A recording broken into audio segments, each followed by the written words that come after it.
In order to be able to write with engaging variety, we need to understand the different sentence types. In this chapter, we will also be looking at paragraph types. If you can understand and master these, you'll have the building blocks for some excellent and accurate writing, and you'll be able to impress those examiners with your technical style. First of all, we have what are known as simple sentences. The rule for a simple sentence is that it must contain only one complete or finite verb.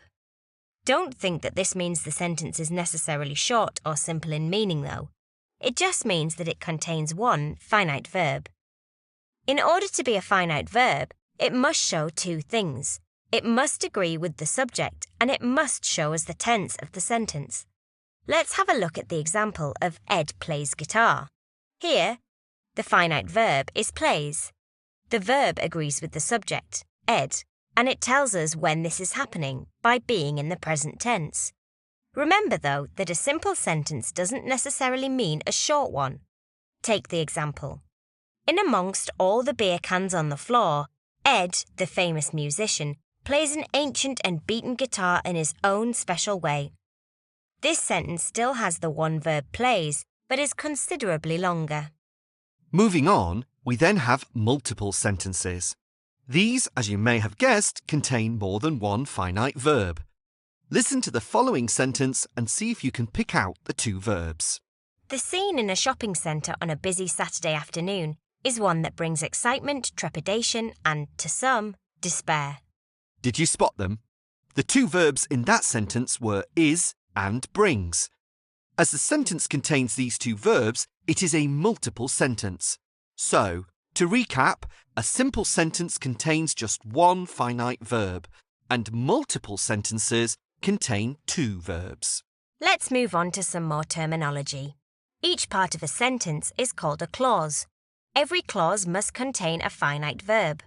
There are two more sentence types that you need to be aware of, and understanding clauses will help you. These are compound and complex sentences. Mastering these and using them mixed in with simple sentences will really help to develop your writing style and ace that exam. First of all, a compound sentence has two clauses that are joined together with a conjunction. A conjunction is a technical term for a linking word, such as and, but, yet, or then. Let's hear an example. Our first clause is, Ed didn't do much revision for the exams. Our second clause is, he got an E grade for English. If we join these two clauses together with the conjunction and, we get the compound sentence.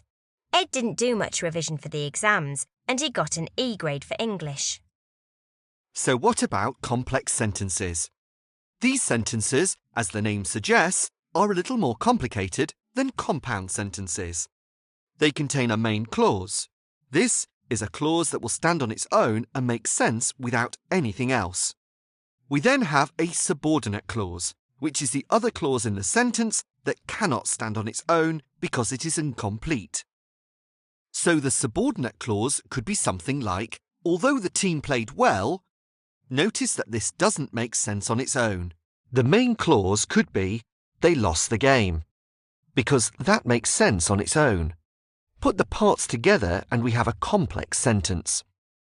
Although the team played well, they lost the game. So a compound sentence has two clauses, both of which make sense on their own, which are joined by a conjunction.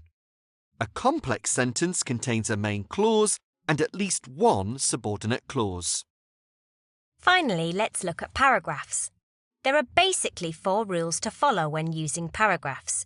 First of all, each paragraph should be about a separate topic. Secondly, each paragraph should start with a topic sentence, which tells the reader what the paragraph is going to be about. Third, once you have identified the topic in your first sentence, the remaining sentences in the paragraph should build on that topic. Finally, apart from paragraph 1, each remaining paragraph should have a hook at the beginning to link it to the previous paragraphs. An example would be, it was also very dark in there. The word also tells us that the content within this paragraph is in addition to what we have previously read.